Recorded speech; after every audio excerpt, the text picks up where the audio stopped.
एक छोटे से गांव में सावित्री देवी अपने बेटे अमन और बहू मीरा के साथ रहती थीं। मीरा बहुत ही दयालु, मेहनती और सभी की मदद करने वाली लड़की थी। एक दिन मीरा जंगल के रास्ते से घर लौट रही थी। तभी उसने देखा कि एक बूढ़ी औरत सड़क किनारे घायल होकर बैठी है।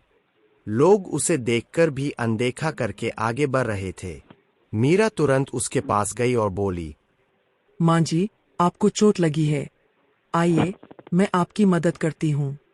मीरा ने अपने दुपट्टे से उसकी चोट बांधी, पानी पिलाया और उसे सहारा देकर पास के पेड़ के नीचे बैठा दिया। बूढ़ी औरत मुस्कुराई और बोली, बेटी, आज के समय में बिना किसी स्वार्थ के मदद करने वाले लोग बहुत कम हैं। तुम्हारा दिल बहुत पवित्र है। इतना कहते ही अचानक चारों ओर सुनहरी रोशनी फैल गई।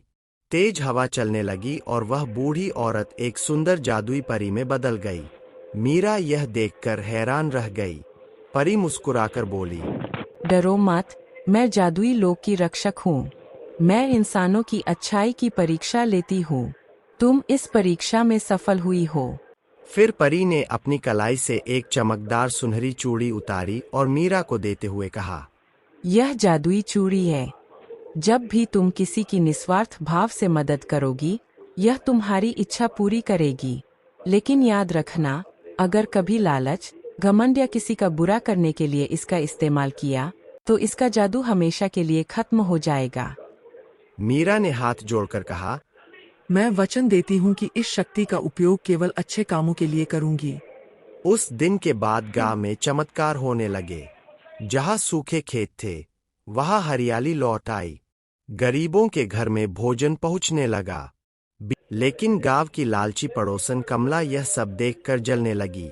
उसने सोचा, अगर यह जादुई चूड़ी मुझे मिल जाए तो मैं पूरे गांव की सबसे अमीर और ताकतवर औरत बन जाऊंगी। उसने चूड़ी चुराने की खतरनाक योजना बनानी शुरू कर दी।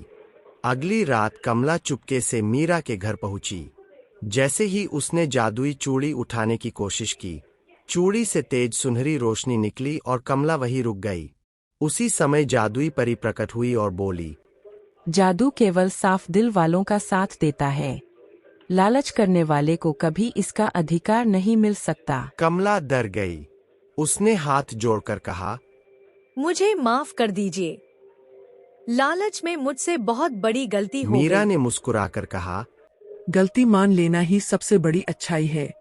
अगर मन बदल जाए तो इंसान भी बदल सकता है। कमला ने सबके सामने अपनी गलती स्वीकार कर ली और आगे से ईमानदारी और मेहनत से जीवन बिताने का वादा किया। परी ने खुशी से कहा, मीरा, तुमने जादू से नहीं, अपने अच्छे व्यवहार से सबका दिल जीत लिया है। अब तुम्हें इस चूड़ी की जरूरत नहीं रही। इतना कहकर परी ने जादुई चूड़ी अपने साथ ले ली।